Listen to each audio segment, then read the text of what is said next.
돈이 안 모이는 집 특징 7가지. 부자는 절대 하지 않는 집 관리 7가지. 열심히 일하는데 이상하게 돈이 모이지 않는다면 집안의 작은 습관 때문일 수도 있습니다. 오래된 영수증이 쌓인 서랍, 고장난 물건이 방치된 공간, 정리되지 않은 현관.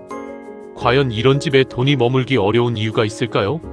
지금부터 돈이 새 나가는 집이 7가지 특징을 알아보겠습니다. 1장, 현관이 어수선한 집. 돈이 들어오는 첫 번째 문을 막고 있다. 옛사람들은 집의 입구를 매우 중요하게 생각했습니다. 현관은 단순히 신발을 벗는 공간이 아니라 외부의 기운과 사람이 처음 만나는 장소라고 여겼습니다. 현대적으로 보면 현관은 우리의 생활 습관을 보여주는 공간입니다. 신발이 아무렇게나 놓여있고 택배 상자가 쌓여있으며 사용하지 않는 물건이 가득한 집은 집에 들어오는 순간부터 피로감을 줍니다. 흥미로운 점은 이런 환경에서 사는 사람일수록 정리와 계획적인 소비가 어려워지는 경우가 많다는 것입니다. 현관이 깨끗하다는 것은 단순히 좋은 운을 부른다는 의미가 아니라 하루를 시작하고 마무리하는 질서가 있다는 뜻입니다. 돈을 모으는 사람들의 집을 보면 화려하지 않아도 현관만큼은 깔끔하게 유지하는 경우가 많습니다. 2장, 고장난 물건을 오래 방치하는 집. 멈춰있는 에너지. 집 안에 고장난 시계, 깨진 그릇, 사용하지 않는 전자제품이 쌓여있는 경우가 있습니다. 언젠가는 고쳐야지. 나중에 필요할 수도 있어. 하지만 그 언젠가는 몇 년이 지나도 오지 않는 경우가 많습니다. 풍수에서는 오래된 물건과 깨진 물건을 정체된 기운으로 보기도 합니다. 현실적으로 보면 이것은 소비 습관과 연결됩니다. 필요 없는 물건을 버리지 못하는 사람은 돈을 사용할 때도 우선순위를 정하기 어려운 경우가 있습니다. 돈을 잘 관리하는 사람들은 물건 하나를 들릴 때도 생각합니다. 정말 필요한가? 이것이 내 생활을 더 좋게 만드는가? 집 안의 공간을 비우는 것은 단순한 청소가 아니라 소비 습관을 점검하는 과정입니다. 3장, 주방이 지저분한 집. 돈과 생활 관리의 연결. 주방은 가족의 건강과 생활력을 상징하는 공간입니다. 싱크대에 설거지가 쌓이고 냉장고 안에 오래된 음식이 가득하며 유통기한 지난 식재료가 방치된 집은 식생활뿐 아니라 경제 관리에도 영향을 줄 수 있습니다. 왜냐하면 주방 관리는 곧 계획적인 생활과 연결되기 때문입니다. 냉장고를 정리하지 않는 사람은 이미 가지고 있는 것을 확인하지 못해 같은 물건을 다시 구매하는 일이 생깁니다.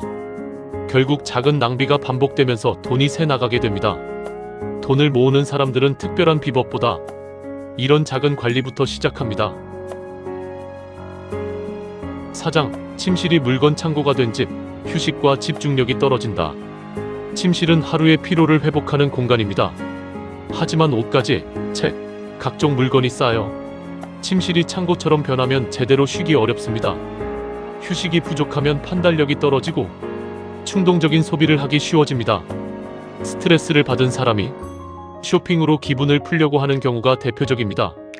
좋은 재정 관리는 단순히 돈 계산만의 문제가 아닙니다. 몸과 마음이 안정되어야 현명한 선택도 가능합니다. 5장, 돈과 관련된 공간이 엉망인 집. 재정 흐름이 끊긴다. 통장, 영수증, 보험 서류, 각종 계약서가 뒤섞여 있는 집은 돈 관리가 어려워집니다. 내가 얼마를 쓰고 있는지, 어떤 보험에 가입되어 있는지, 불필요한 지출은 없는지 확인하기 어렵기 때문입니다. 부자가 되는 첫걸음은 많은 돈을 버는 것이 아니라 현재 돈의 흐름을 파악하는 것입니다. 작은 영수증 하나를 정리하는 습관이 결국 큰 재정 관리로 이어집니다. 6장, 집 안에 부정적인 물건과 기억이 많은 집. 누군가에게는 오래된 물건이 추억이지만 누군가에게는 과거에 묶여있는 짐이 될 수 있습니다. 헤어진 사람의 물건, 실패했던 시절의 물건, 더 이상 사용하지 않는 물건들이 계속 공간을 차지하면 새로운 변화를 받아들이기 어렵습니다. 물론 모든 오래된 물건이 나쁜 것은 아닙니다. 중요한 것은 그 물건이 지금 나에게 어떤 의미인가입니다. 나를 행복하게 만드는 물건은 남기고 나를 무겁게 만드는 물건은 정리하는 것이 좋습니다. 7장, 집 전체에 아끼면 된다는 생각만 가득한 집. 돈을 모으는 것과 돈을 쓰지 않는 것은 다릅니다. 무조건 아끼기만 하는 집에서는 삶의 만족도가 떨어지고 결국 한 번의 큰 소비로 이어질 수도 있습니다. 현명한 사람들은 필요한 곳에는 돈을 씁니다. 건강, 배움, 경험, 가족과의 시간처럼 가치 있는 곳에는 투자합니다. 돈이 모이는 집은 돈을 막아놓은 집이 아니라 돈의 흐름을 이해하는 집입니다. 돈이 모이지 않는 이유가 반드시 집 때문이라고 단정할 수는 없습니다. 하지만 우리의 공간은 우리의 생각과 습관을 반영합니다. 정리되지 않은 집은 정리되지 않은 소비 습관을 만들고, 관리되지 않는 공간은 관리되지 않는 돈의 흐름으로 이어질 수 있습니다.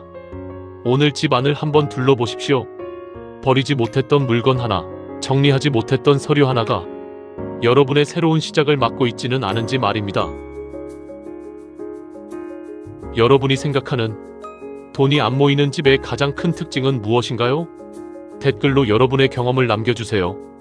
여러분의 집에는 혹시 오래 방치된 물건이나 정리하지 못한 공간이 있으신가요?